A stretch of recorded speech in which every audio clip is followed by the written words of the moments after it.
at the end of the panel. Our friend Sue Blu over here is going to pick the winner, and who's going to select one of these YOLO card model kits. How fun is that? Yeah. So we have Bumblebee, Optimus Primal, and Optimus Prime.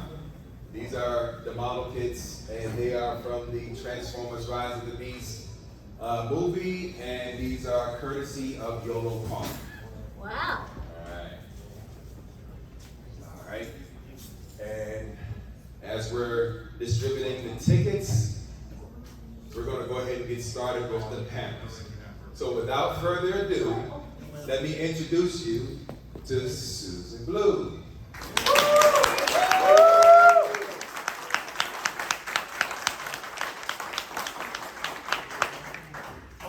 Can you hear me okay? Yes. Good. Hands up, still getting raffle tickets. So, I'm the original Arcee. And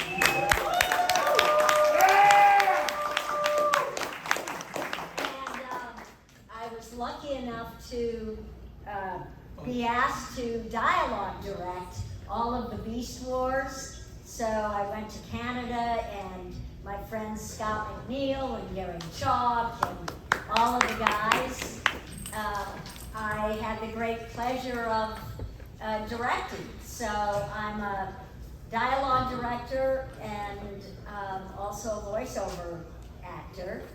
And I thought what I would do is leave it open to questions. How I got into the business, I'll just give you a little background. How I got into the business was I was an on-camera actor, and my agent, can you see me back there? And my agent called me and said, years and years and years ago, I didn't even know what a voiceover was. And so he said, if you were the Pillsbury Doughgirl, how would you sound?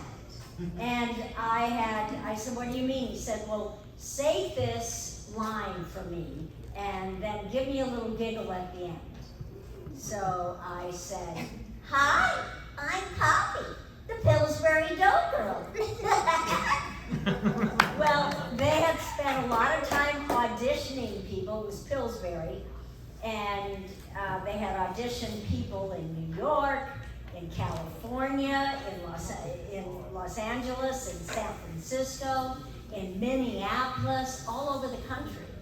And I think I came in right at the right time. I think people were exhausted from Leo Burnett auditioning, and I got the job. So that's really what started my voiceover career. And then I auditioned for a lot of shows at Hanna-Barbera, which I got Nanny Smurf and the Smurfs, and Flim Flam and Scooby-Doo, and a bunch of other stuff. And so that's really how I started my voiceover career. And from that, I auditioned for Wally Burr for Transformers and got the part of Arcee.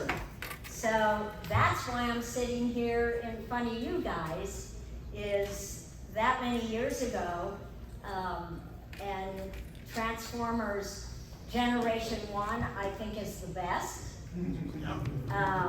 And I think Beast Wars is also phenomenal. And so I thought what I would do is open it up to questions about me and questions about you. Yes?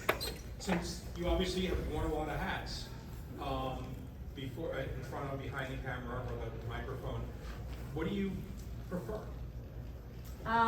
You know, it's funny, that question's been asked to me. He asked, what do I prefer, dialogue directing or acting? You know, there's two different hats, and I really,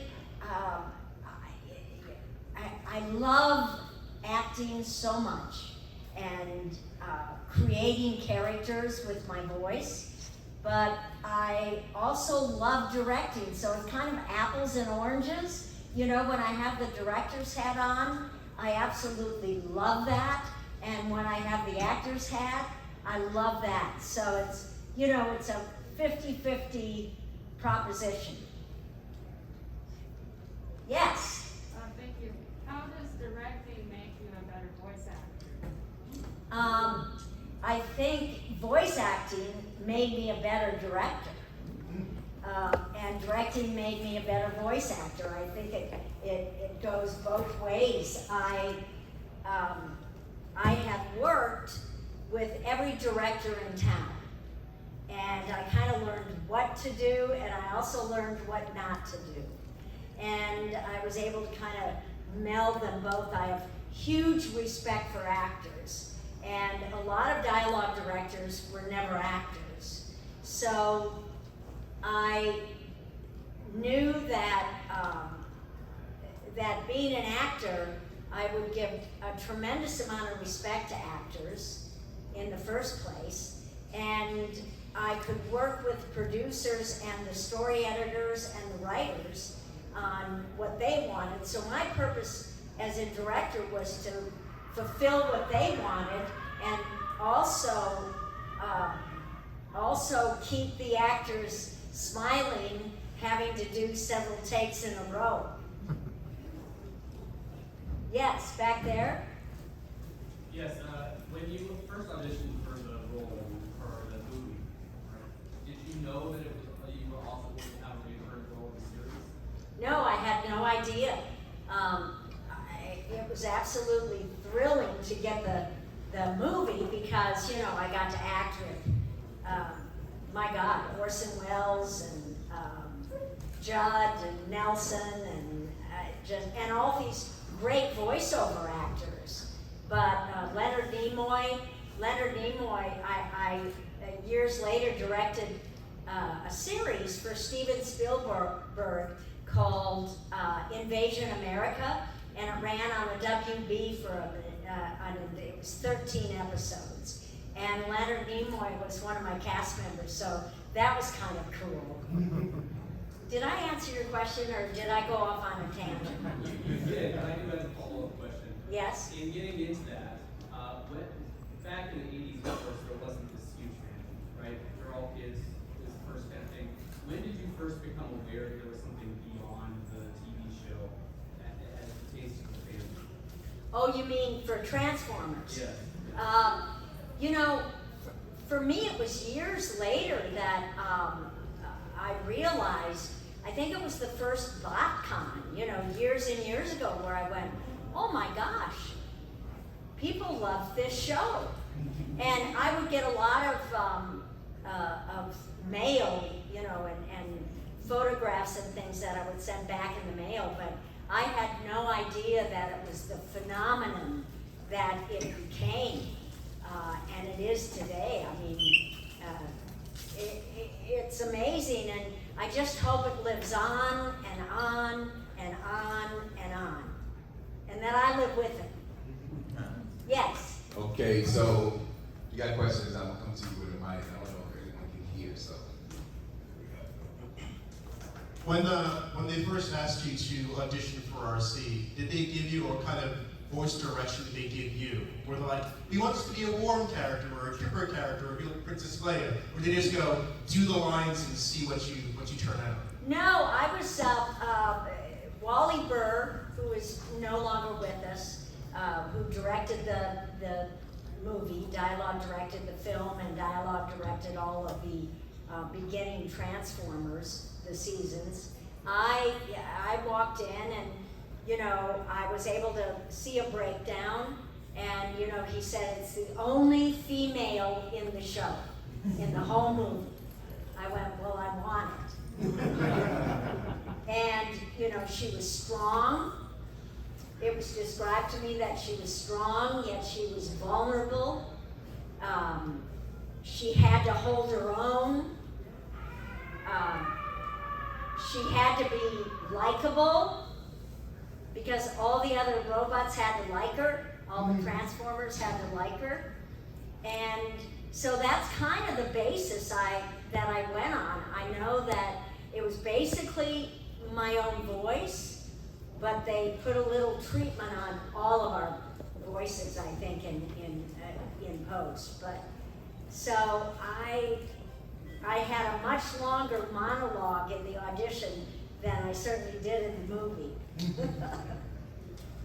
Yes. Yes. Think about it. We'll come back to you. Oh, yeah. How difficult was it directing the Beast Wars cast? Was it difficult or easy directing those people? It was unbelievably easy. They are wonderful, wonderful, wonderful actors. You know, Scott McNeil gave me so much. Gary Chalk gave me so much. David Sobolov, who's not here, gave me so much. You know, the actors, I flew up every other week from LA to Vancouver to direct them. And it was like directing a party. I mean, these guys they were great, they were talented. You know, we respected one another. It was really a wonderful communication and a wonderful time that I had with these guys. They were great. They were pliable. You know, I'd say, why don't you try this? They go, yeah, that's great. Let me try that. And we found the voices, you know, together for the characters. It was great. It was easy. Okay, I have a question now. Remember. Did you remember it? Yeah. Good. When you voiced Arcee, were you aware of, did you have any input of the design, or were you aware of it? Yeah. I had a picture of the character. Like I told this gentleman, I had a breakdown of you know, she was strong and full of heart. Full of heart, I remember part of it was. So I, you know, basically came from my own experiences in life as, you know, having to overcome my height and being, finding the strength within me, because voices are not created from here up. They're created from here down. You create the heart and the soul and the characteristics of the character, and the voice will come.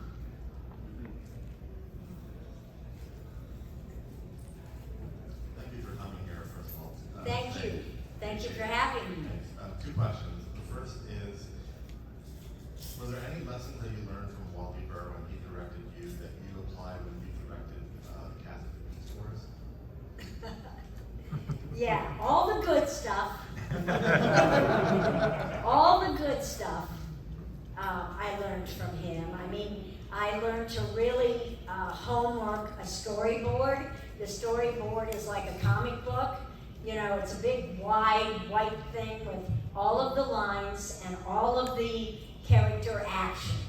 So, and he had that all marked up, and so I would have that at home before I met with the actors, and I would go through that and study it and do all my notes. I mean, I overstudied. I prepared to the point of really preparing, because you know, that was incredibly, if I didn't have a storyboard, I'd have a script with all the action. So I would homework that, which I call homeworking that. I learned that from him. Wally was an interesting character, because as good a director as he heard a line a certain way. Yeah, God rest you, Wally, I'm going to tell this. He would hear a line a certain way, and he would go, okay, so I want you to say it strong. So I'd go, come on, guys, let's go. He'd go, no, just like this. Come on, guys, let's go. And I'd go, come on, guys, let's go. He'd go, no, just like this. Come on, guys. Well, he loved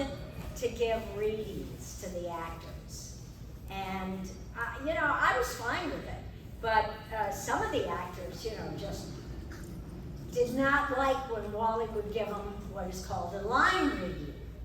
And,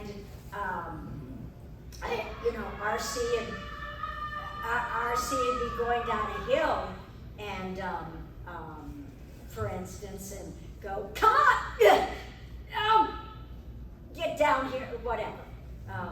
And he would say, no, do it just like this. And what would happen is the sessions would last 8 hours. And so what happened, because of Wally, and I think a few of the other directors in town, is the actors made up a contract, the voice actors, an animated contract, that we would do a half-hour session in 4 hours. We had 4 hours, which cut down on Wally's work. But yeah, I learned the good things, and I learned not to give line readings. But I have also given line readings to actors. It works. You not only voiced Arcee, you also voiced Galadriel in Visionary.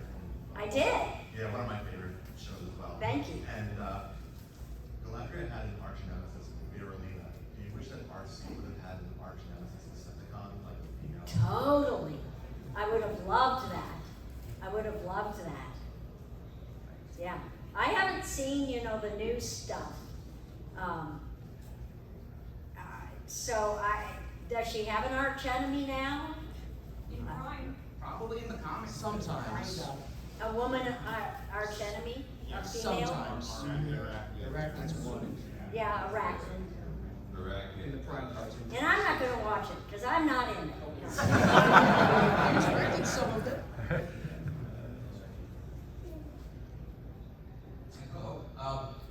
Hasbro comes to you your house one day and says, just, we're gonna clean whatever Transformers product you want, your dream project, whatever. What would it be? My dream project, If it was like a dream Transformers project, like you have maybe a script that's been sitting in your head for years, or like on your desk, you never think it would get the light of day, whatever. They say, we'll make whatever you want. Here's the large sack with a $sign on it. Right. Whatever. What project would it be? I think it would be an entire series of female robots that turn into really cool cars. Back to, the original. I'd have strong men in it also, but I'd have really strong women in it. And a lot of them. Yeah. We'll be discussing the script after this. So, you were also voice directed for Transformers and also had the opportunity to reprise the role as Arcee, which was Yes. phenomenal. Thank you. And, because it was great to hear. It was pretty dramatic too, wasn't it? Yeah, her whole return. Oh, yes. But both yourself and some of the other voice actors, including John Machida, got to reprise their roles. Was there any input into bringing, the original character, any original cast back during animated, including yourself to reprise the roles? Or? Yeah, well, when I was directing it, I had a couple of the guys, the story editors and the animators, come to me and say, we want to bring you back in the show. And I said, well, I would love that. And I knew that they were going to write again for Blur. And so we talked about, I said, you've got to bring John back for this, for sure. So that's how that kind of evolved, is it was their idea to bring me. And of course, then when I got in the booth, they directed me, and that was fun. That was lots of fun. When you were voicing Arcee, Yes. do you have any particular inspirations or influences that helped you create the voice of the character? I looked at a lot of movies and television shows that had strong women in it. And I would study those. One of my, you probably don't even remember her at all, but one of my favorite characters of all time was an actress named Barbara Stanwyck. And so I really studied her for the strength of the character, and she was so likable and yet so ballsy and strong. And so I got a lot of my feeling of the character from Barbara Stanwyck. Isn't that funny? You didn't even know that. And you know what else too? What's your name? Miles. Miles. I also would look at, I watch a lot of films, and I'm a TV junkie. I love my television shows, and I would study even John Wayne and Kirk Douglas, and to get a lot of that strength to be able to put that into Arcee and some of the stronger roles that I played. Thank you. You're welcome.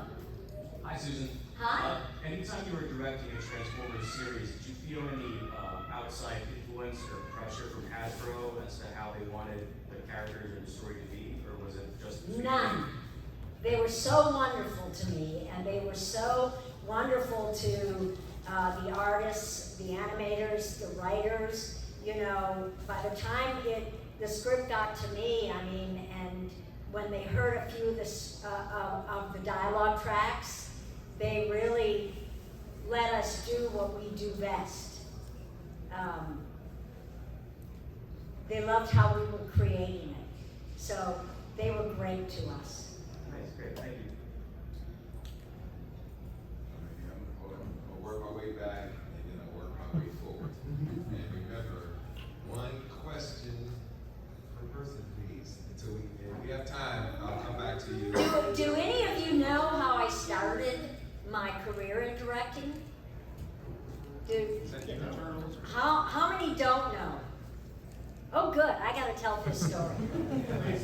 So I had been voicing characters with Warner Brothers, Hanna-Barbera, Disney, and there was a thing inside of me that so wanted to direct. I wanted to conduct. I wanted to direct. And of course, that meant going in front of the glass, directing all of the people that I had been in back of the glass with, which I never had trouble with. And they were all really respectful and gave me the opportunity to show them that I could do this. But every other director in town had turned this particular show down. They said, what a stupid name, and I begged every producer in town to direct, and they all went, no, you just stay right where you are. You're needed as a voiceover actor. So finally, I had this guy, a very influential gentleman named Fred Wolf, call me up, and he said, well, every other director has turned this down. I hear you want to direct. I said, I'd love to direct. He said, okay, well, I'm going to pay this amount of money to you. Nothing, practically. And I went, I'll do it. He said, well, it's only 5 episodes that we're going to do, and it's a little show called Teenage Mutant Ninja Turtles. And that started my directing career, and I directed that show for 7 years. I think it's on now. I'm no longer directing the brand new one over at Cartoon Network, but yeah, I had a long run at that. Did they start paying you better? Much better.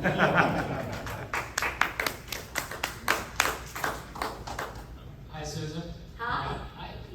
So quick question for you. It sounds like you have a real passion for both voice acting and directing. And I know you have a published book out, I think it's called Voiceover? It's called Word of Mouth. Word of Mouth, thank you. And I'm curious what some of your pros and cons about doing either both voice acting or directing were. You know, I never had really any cons about directing, except that, you know, some of the other directors were mad at me for directing because I took work away from them. So that was kind of tough, but then that would go away. But there were some shows for acting that I missed out on because they didn't want to cast me in them because you're a dialogue director now. But that all came around again. But in my shows that I direct, other than the producers bringing me back as Arcee, I would not direct, I would not cast myself in shows that I directed.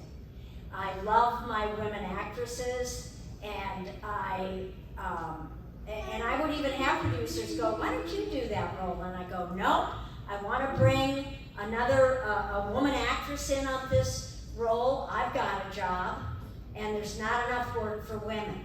There's a lot more work for women now, but when I started out directing, there really wasn't. So I ethically made it a point not to cast myself in shows that I directed.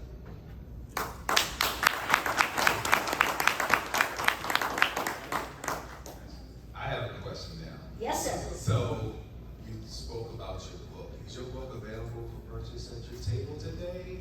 You know what? I should have brought some copies. I didn't even think about it. I know that you can look it up. I think I don't even know if it's still selling on Amazon, but it's called Word of Mouth. It is Word of Mouth, a guide to commercial voiceover. And animation excellence? Voiceover excellence. Yeah, here it is. It is actually on Amazon. Is it a third copy of it? Was it? It's a revised edition. Yep, that's it. Yeah, $16. So Hey, I look it wish up I had on brought Amazon, them. yeah. I wish I had brought a bunch. I would have practically given them away. I have half a garage full. Just remember for next time. I will. Without giving too much away of the book, can you speak to certain aspects of what you have in the book and what you talk about in the book? So just to give us a little preview. Sure. A lot of it covers commercial work, doing the voiceover behind a car commercial or a makeup commercial, so I have some different kinds of exercises in there that will help you. I have advice in there, how to get an agent, how to make a demo, and there's a whole big chapter. I wish I could do a whole book now on animation, but there's a chapter in there also on animation, where I talk about how to create a character. You don't create the character from the voice. I mean, doesn't it make sense that this is 10% of us as a human being? This is the voice box. I used to do an exercise, actually just doing the voice. Maybe I'll do it for you now. I haven't done it in years. It's the different placements, and then I'll do another exercise for you. But I talk about it in the book that, to use that 10%, because you can also create a character by the voice, but remember, guys, you've got to create the heart and the soul of the character. You cannot just do voices in our face. It's not going to work because you don't have a legit. That's why AI is not going to work, because they don't have a heart and soul to the character. Here's the placement. I call them placement exercises. Hello, it's coming from the top of my head.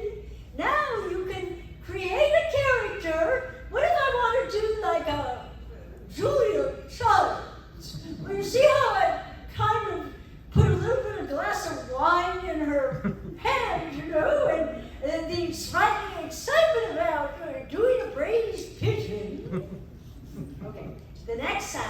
is the leading lady in an animation piece, leading young lady. Hello, hello. It's the sound, it comes out through the eyes. It's bright. Hello.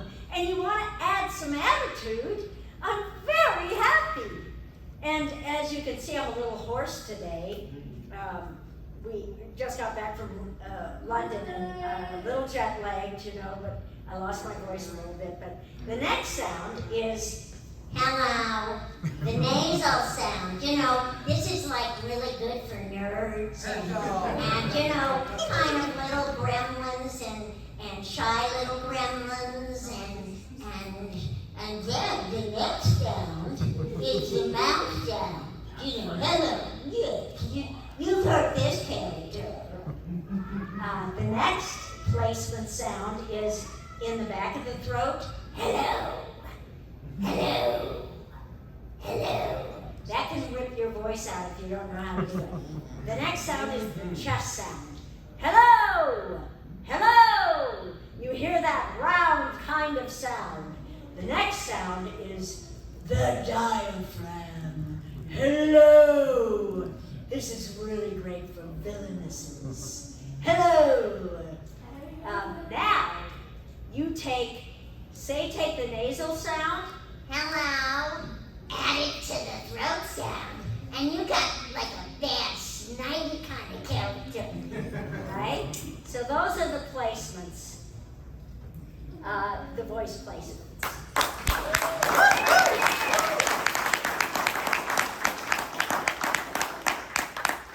Aren't those fun to do? And so we talk about those in the book, but it gives you, you know, it really exercises the palette of the vocal cords. I used to do an aging exercise. My personal favorite. Your personal favorite? Yeah. Because you have to age the character. Am I going to get, if I come in front, am I going to get feedback? No, you're fine. Okay. I talk about too with the microphone because that we're always talking to someone. You know, if you're going to tell them a secret, you're going to come very close into the mic. And if you're going to be a little louder and you're going to yell at that person, you back way off. So we've got a little mic technique in the book. But here's the aging exercise. And if this kind of helps increase all the aptitudes of your characters.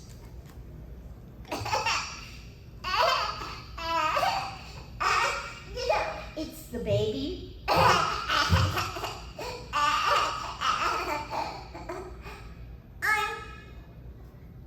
3 years old, and I love my mommy and daddy. Hi, I'm six years old, and I like to climb trees. Well, I'm 10 years old, and I want to go up and play some baseball.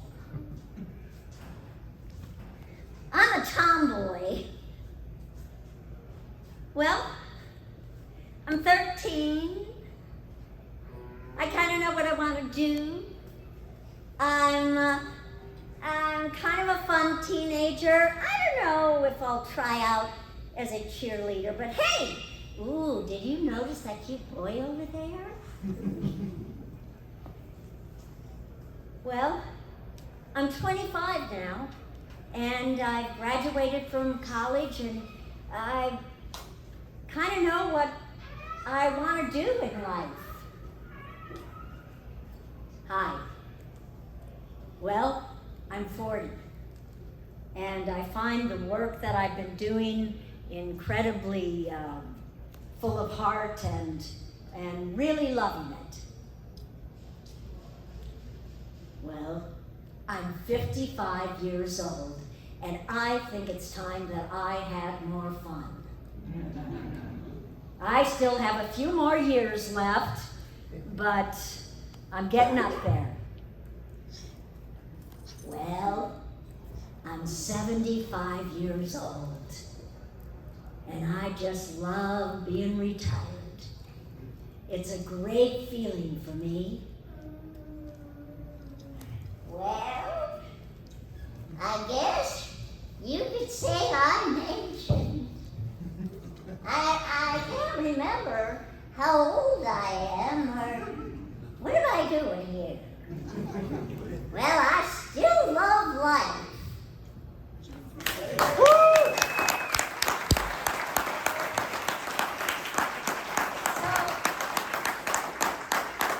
Thank you guys.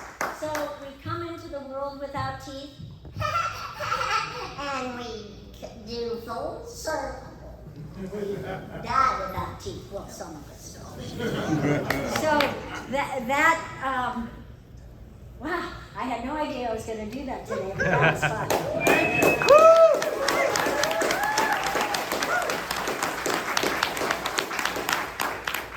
Exercising the old chops. Any other questions? So, we have time for a few more. So let's, if you can stand so she can see you. Hello, Sue. Hi. You did a fantastic job at Beast Wars. So there was one line in Beast Wars which completely obliterated fandom and transformed our understanding of Transformers. And that was when Rat Trap went, my great aunt Arcee. And that just there's lineages now, and there's aunts, and there's uncles, and just completely wrapped up a whole lot of stuff in fandom theories. I was wondering if when that line was created, A, you had an input in it. If you had it was this will just be a nice kind of jokey kind of thing, or if you had any idea that it would, you would run with it the way they have. Yeah, I knew that people would run with that because it was a whole new kind of information, and I didn't have any input in creating the line, but I thought it was great when they did it, and it became a big thing. I even thought it was a big thing.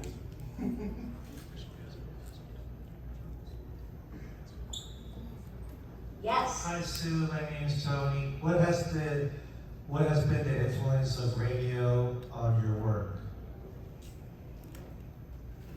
Wow, that's fantastic.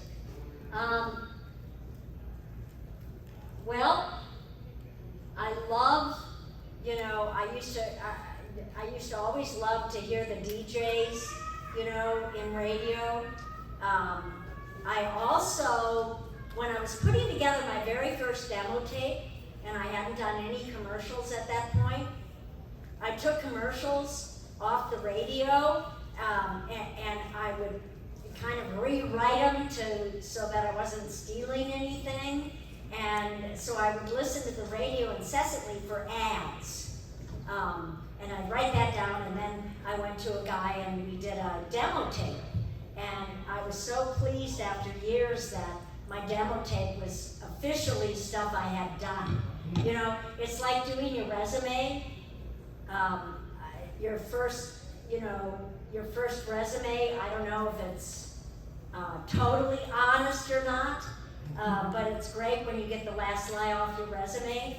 Who's the representative in Congress right now who's totally lied on his resume?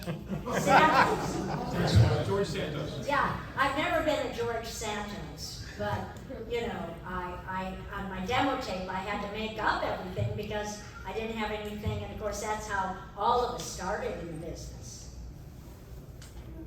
Maybe George Santos should have gotten into voiceovers. I think it's fair to say that when Transformers was created, you were not in their target demographic, but you've been with it for so long.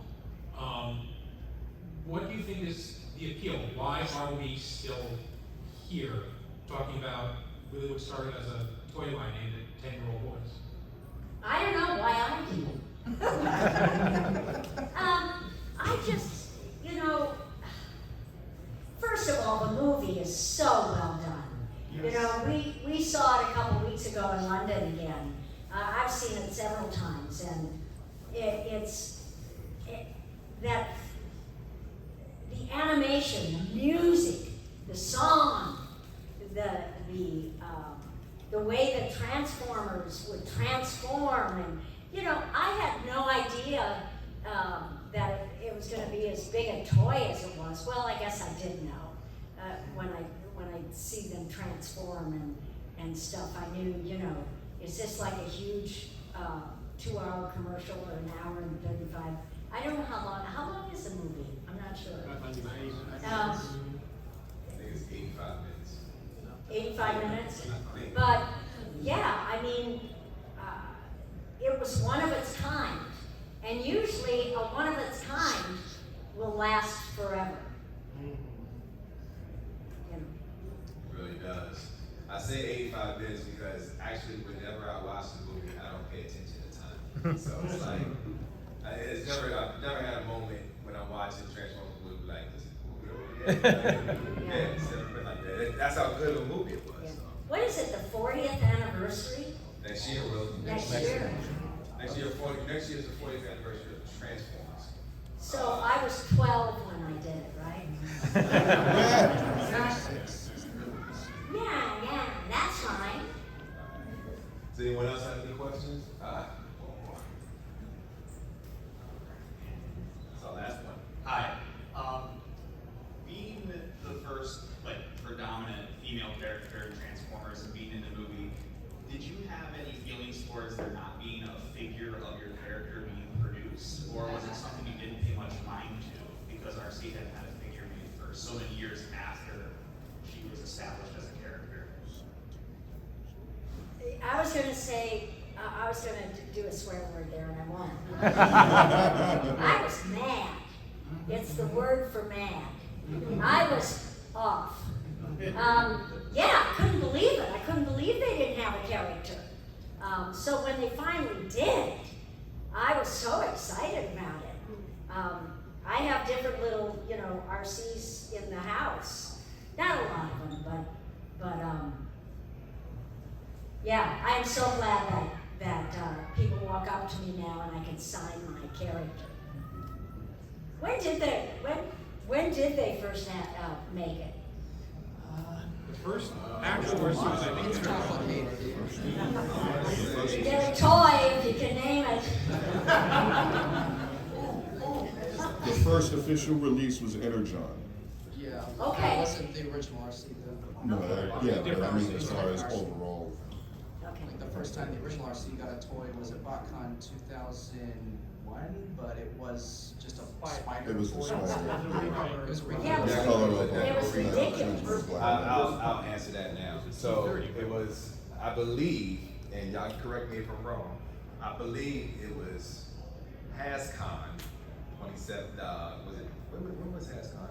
I want to say 2017. Because that was the one, it was considered a masterpiece figure. That was the real one, I would say. Wasn't that 2015? Was it 2015? No, it was, actually it was probably 2014. Generations toy was 2014. Was it in 2016?